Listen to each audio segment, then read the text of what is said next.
अब आप जिन्हें देख रहे हैं ये है मेरे पूजनीय दादा एवं दादी जी। सिसवा बाजार के गोरखपुर से इनका जन्म हुआ।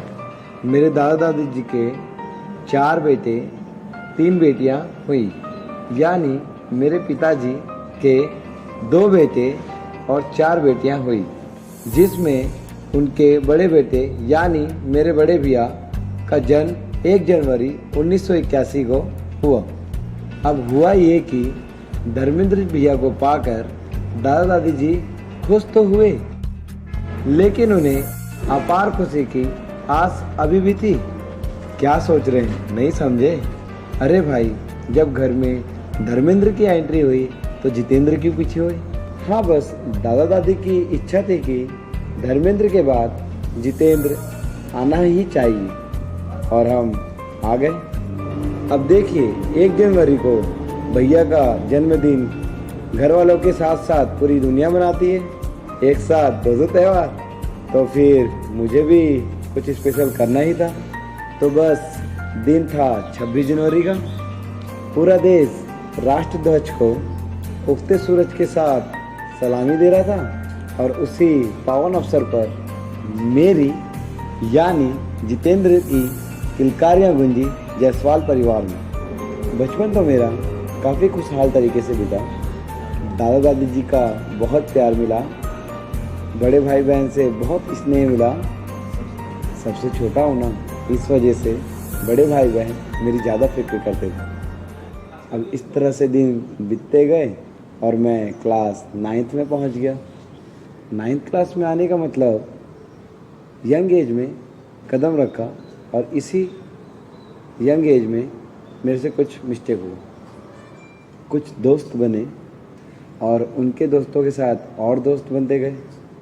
वो कहते हैं ना, दोस्त अच्छे हो तो ज़िंदगी को राह मिल जाती है, लेकिन अच्छे ना हो तो।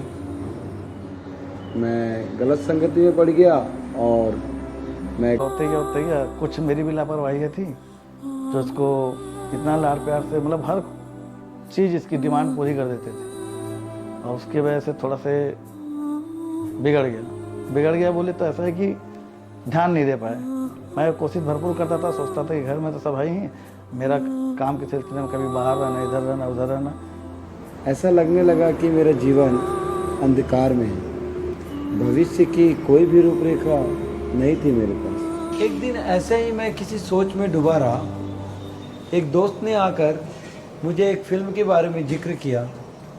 अगर उस फिल्म के बारे में जिक्र नहीं करता तो शायद मैं आप लोगों के बीच में इस वर्दी पे ना बैठा हुआ होता। जब इंडियन आर्मी में मैं ज्वाइन हुआ और वो चीज़ मैं अपने घर में बताया, तो खुशी के हर्षोल्लास फैल गई थी। मैं अपने आप को कंट्रोल नहीं कर पा रहा था कि मैं आज अपने पैर पे खड़ा हो गया। आज मेरे पापा जहाँ भी जाते हैं बहुत छाती ठोक के बोलते हैं कि मेरा बेटा आर्मी में है। आज अगर मेरे पापा का डांट नहीं पड़ा होता और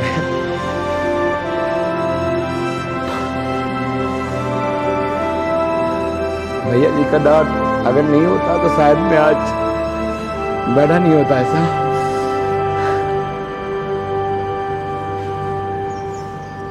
बहुत खुशी मिलती है। अब मैं यही सबको गाइड करता हूँ, अपने से छोटों को, कि अगर लाइफ में कभी स्ट्रगल आ रहा हो तो वो तुम्हारा एग्ज़ाम चल रहा है, और अगर स्ट्रगल को आप अच्छे से स्ट्रगल कर लिए तो एक दिन उस मुकाम तक पहुँचोगे जो दुनिया याद रखेगी।